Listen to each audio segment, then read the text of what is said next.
บริการเป็นเมื่อวันพุธนะพี่น้องเนาะ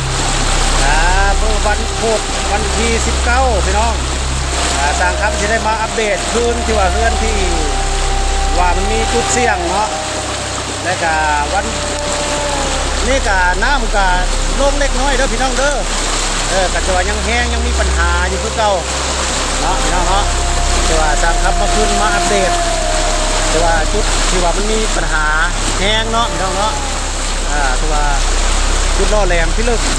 น้ำมันไหลเชี่ยวไหลแห้งคือเก่าพี่น้องน้ำยังคือเก่าพี่น้องภาพใหม่แต่ยังคือเก่าน้ำนะยังไหลเหินแห้งใส่ทะเลกับเพิ่มขึ้นมาอีกเนาะพอเป็นมัดไว้เมื่อวานมาซื้อนี่แหละเนาะสภาพการก็ยังคือเก่าแหละเดี๋ยวยังแห้งคือเก่าว่าเพิ่มสายสลิงคนระยงระยายกันไปอีกแล้วผู้ใดเขามาเบิ่งมาเห็นมาชมแล้วก็อะไรอย่าลืมกดไลค์กดแชร์กดติดตามให้เพื่อเป็นกำลังใจเนาะผู้ประสบภัยน้ำท่วมที่บ้านสอบเบาะเมืองหนองบกคือเก่าพี่น้องแขวงคำมวนอย่าลืมกดไลค์กดแชร์เพื่อเป็นกำลังใจว่าอัปเดตว่าจุดว่ามันจุดเสี่ยงเนาะพี่น้องเนาะแต่ก่อนวันนี้จากรายงานจากบ้านสอบเบาะคือเก่าพี่น้องน้ำยังบ่ทันได้แห้งยังแห้งคือเก่าพี่น้องเนาะแต่ว่าลดลงเล็กน้อยเนาะปัญหาอากาศมันเห็นนี่ละเอาอะไรก็ตามให้มันผ่านพ้นไปด้วยดีเนาะพี่น้องเนาะสัมนี้ก่อนพี่น้องเอ้ยสัมนี้ก่อนจะได้อัปเดตต่อไปเรื่อยๆเนาะของวันนี้ก็แต่เช้าเนาะเมื่อเนาะมันได้8 โมงครึ่งนี่แหละประมาณนี้เนาะโอเคสบายดี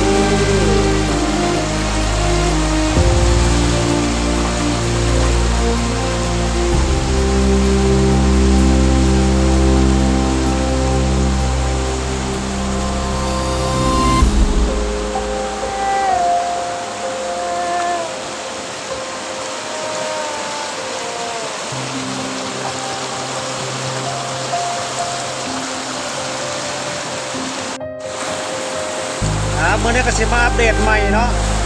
แต่ว่ารายงานจากบ้านสอบเบาะคือเก่าพี่น้องแต่ว่าเมื่อนี้เป็นมื้อวันพุธพี่น้องเป็นมื้อวันพุธวันที่9พี่น้องเดือน8 สิงหาคม26พี่น้องวันนี้ก็เวลาอยู่ประมาณ8 โมงครึ่งเนาะพี่น้องเนาะก็ได้มาอัปเดตเรื่องการติดตามน้ำคือเก่าพี่น้องน้ำก็ยังแห้งลงเล็กน้อยนะพี่น้องเด้อว่าเมื่อนี้ก็ยังเป็นมืดเป็นครึ้มอยู่ในสถานการณ์ก็ยังบ่มีแดดเด้อพี่เด้อที่ว่าบ้านสอบเบาะของไทยเฮานี่แหละคือเก่าแต่ว่าเป็นจุดหนึ่งจุดเสี่ยงจุดรอแหลมของในบ้านสอบเบาะเฮานี่แล้วนี่น้ำเริ่มไหลแห้งแต่ช่วงนี้ก็ยังบ่วิดบ้านน้ำนะยังไหลแห้งพี่น้องเอาบรรดาFC ทั้งหลายที่ว่ามาก็ว่าเป็นอะไรน้ำแห้งน้ำลดแล้วก็ว่าแต่แห้งลดลงเล็กน้อยเด้อเมื่อวานนี้แต่เมื่อนี้ก็คือว่าบ่อหลายปันไดเนาะประมาณ2 เซนหรือ3 เซนประมาณนี้แหละแต่ว่ายังดีอยู่แต่ว่าสถานการณ์กับ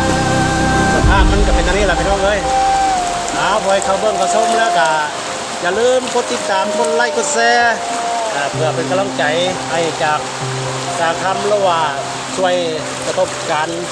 ภัยน้ำท่วมในครั้งนี้เนาะที่ว่าได้ติดตามและว่ารายงานสดต่างๆให้จุดเสี่ยงจุดอันตรายให้พี่น้องได้เห็นว่าที่บ้านเราอยู่ทั้งต่างประเทศหรือว่าทั้งในประเทศทั้งหมดเราเห็นกันเจ้าของสภาพเป็นอะไรเนาะจึงเอาเพื่อนไผ่ซานมันเนาะสภาพการก็อัปเดตให้มื้อนี้ก็ของวันที่9กับประมาณนี้แหละพี่น้องเอ้ยสภาพอากาศก็ยังว่าบ่แห้งนิดบ้านอันนั้นก็จุดที่ว่าใต้บ้านพี่น้องจุดเสี่ยงในหลาใต้บ้านสมบูรณ์จะเป็นแรงขึ้นเราเนาะจุดเกิดขึ้นอันตรายนี่ก็จะรุนแรงขึ้นเราสภาพอากาศก็เห็นเลยละเนาะพี่น้องเนาะเดี๋ยวม้วนน้ำนี่ก็ยังไหลซอกไหลแห้งไหลเซี่ยวโอ้เป็นตะย่านเป็นตะนายพี่น้องเอ้ย ก็ตามพี่น้องผู้ใดว่าเอฟซีท่านใดอยากมีใจศรัทธาเนาะอยากบริจาคติดต่อเข้ามาได้เนาะหรือว่าอยากมีน้ำใจศรัทธาบรรดาทางงานบริษัทต่างๆเนาะที่ว่ามีน้ำใจศรัทธาอยากช่วยเหลือสมุนไพรน้ำท่วมในครั้งนี้เนาะอยากบริจาคกับได้บ้านซอกเบาะเรื่องลงโบกแขวงขมวนนี่แหละเนาะคือเราเนาะแต่ว่าติดต่อพอทันมาทั้งข้าพเจ้าก็ได้แล้วว่าทั้งหน่วยการรับผิดชอบก็ได้เนาะกับบริวารอย่างเนาะก็เอาใจจิตใจช่วยเด้อพี่น้องเด้อซีทั้งหลายได้เห็นแล้วก็ฝากติดตามกดไลค์กดแชร์แน่เนาะเอาวันนี้ก็รายงานจากบ้านสองเบาะคือเก่าพี่น้องของวันพุธเนาะวันที่9 สิงหา26เนาะพี่น้องเนาะเอาติดตามตอนต่อไปอีกเด้อสำหรับวันนี้ก็สบายดี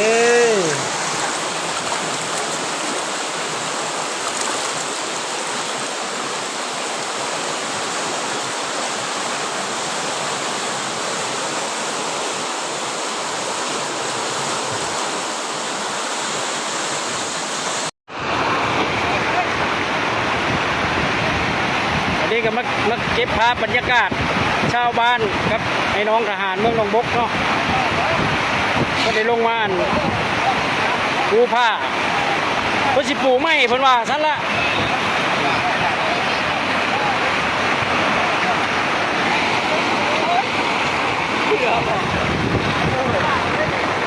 เพิ่นสิปูไม้มันสิตอกเล็กเอาเป็นกำลังใจเด้อเป็นกำลังใจให้เด้อ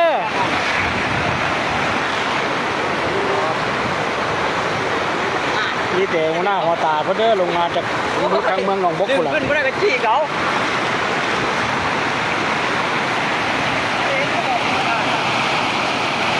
เอาเป็นกำลังใจให้น้องเขา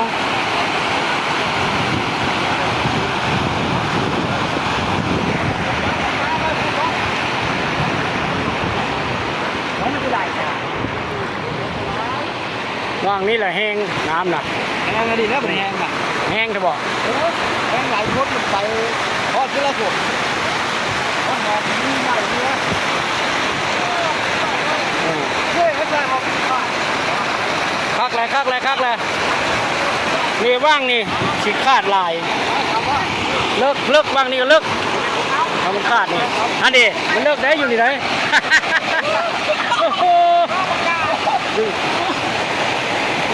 หน้าประตูเพียงเอวมุน่ะเพียงเอวว่าน้ำลงกันนะโธ่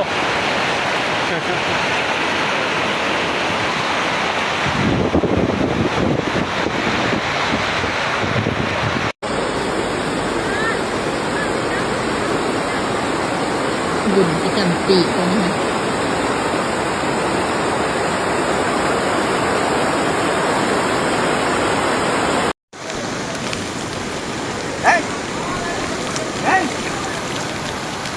นะคะ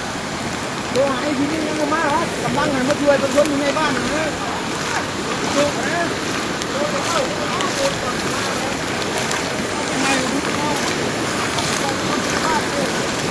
เอาไว้กระตุกนะ